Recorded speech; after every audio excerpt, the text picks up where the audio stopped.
Imagine कीजिए एक ऐसा मुल्क जिसने 1971 में अपनी नसों से खून निकालकर अपने बेटे बेटियों की लाशों पर खड़े होकर अपने सपनों की राख को हवा में उड़ाकर एक ही नारा लगाया था, हम पाकिस्तान नहीं बनेंगे। यह बयान सिर्फ एक संविधान की लाइन नहीं थी, यह देश की आत्मा थी। यही वो आंख थी जिसने बंगाल के लोगों के दिलों में लोकतंत्र की लौ जलाई थी।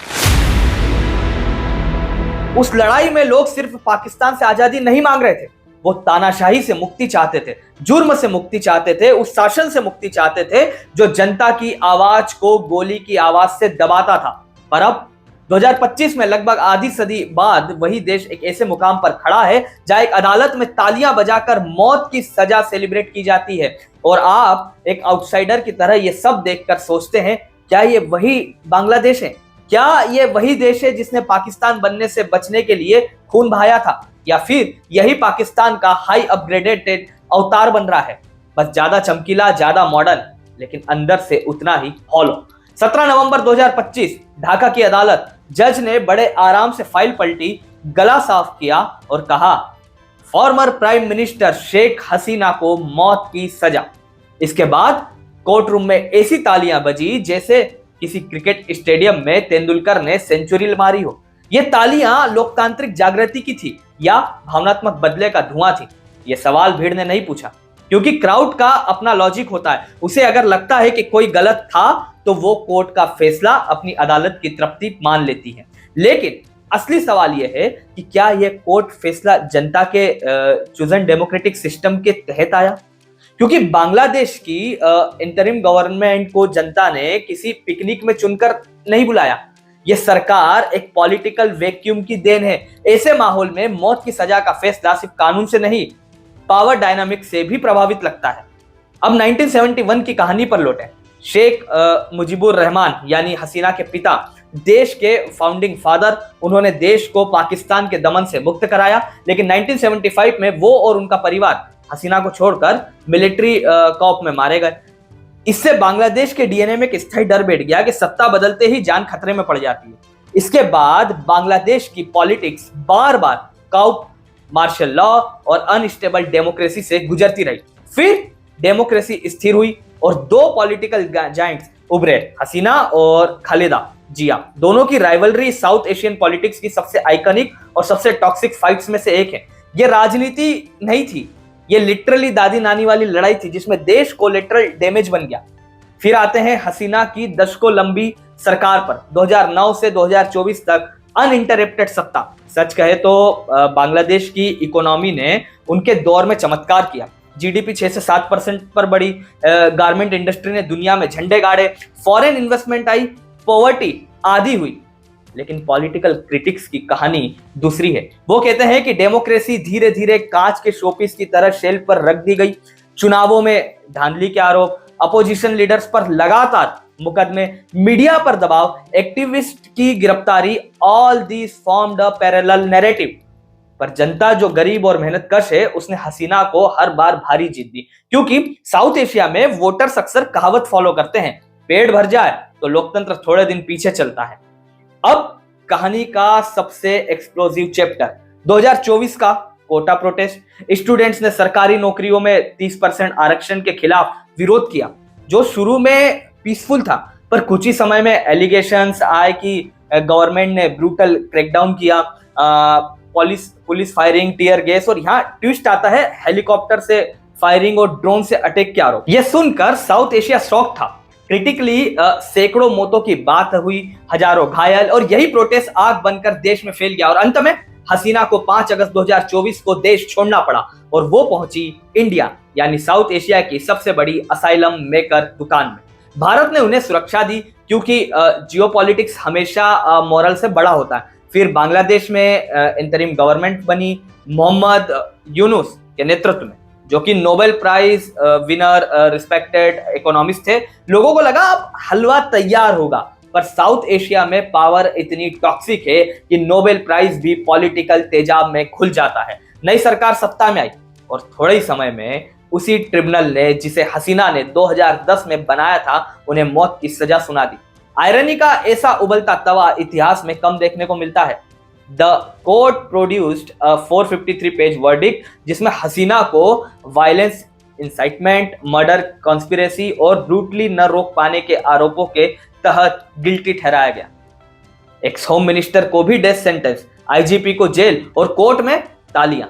ये तालियां न्याय की थी या राजनीति की माला, ये डिबेट अभी भी ढाका की चाय की दुकानों में चल रही है। अब आते हैं जियोपॉलिटिक्स पर। हसीना के यूएस से रिलेशंस काफी खराब हो गए थे। अमेरिका एक्चुअली स्टूडेंट प्रोटेस्ट के क्रैकडाउन से नाखुश था। पाकिस्तान जो हमेशा साउथ एशिया की पॉलिटिकल किचन में कुछ पकाने की कोशिश करता है, बांग्लादेश में इन्फ्लुएंस बढ़ाने में लगा था।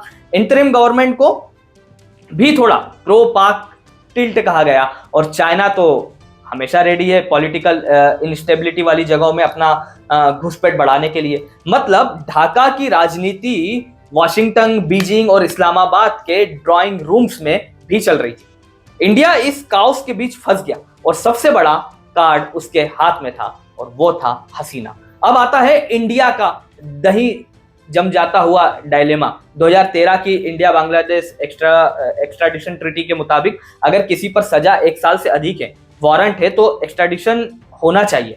पर ट्रीटी के आर्टिकल 6 और 8 कहते हैं पॉलिटिकल केसेस एग्जेम्प्टेड है। तो ढाका कह रहा है ये ह्यूमन राइट्स केस है और न्यू दिल्ली कह रहा है ये थोड़ा सस्पिशली पॉलिटिकल लग रहा है।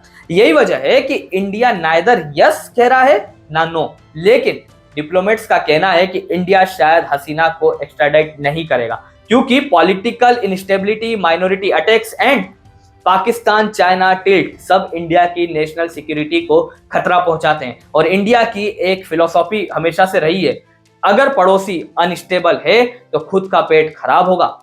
अब हसीना के ऑप्शंस, वो अपील कर सकती है बांग्लादेश के सुप्रीम कोर्ट में, लेकिन इंटरिम गवर्नमेंट के इन्फ्लुएंस और जुडिशरी कितना न्यूट्रल है ये बड़ा सवाल है।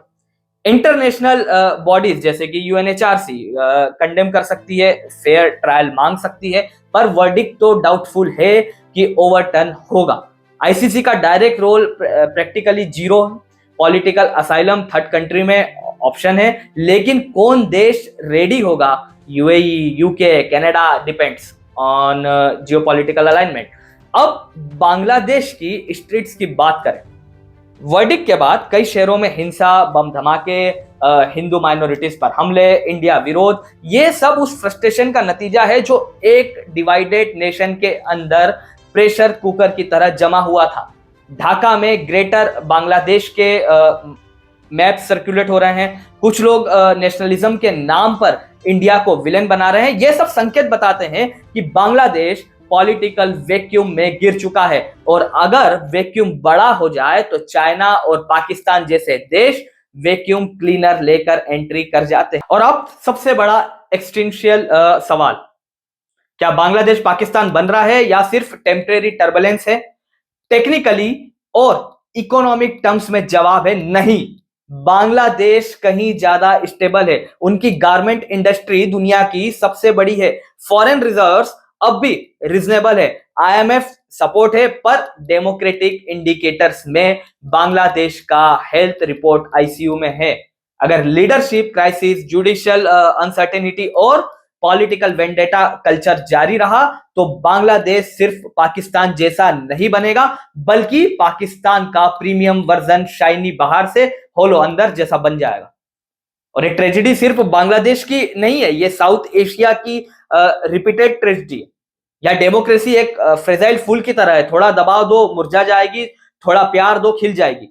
और अगर पॉलिटिक्स इसे फर्टिलाइजर नहीं देगी तो इसे कोई मिलिट्री या डीप स्टेट अपने बगीचे में उठा ले जाएगी।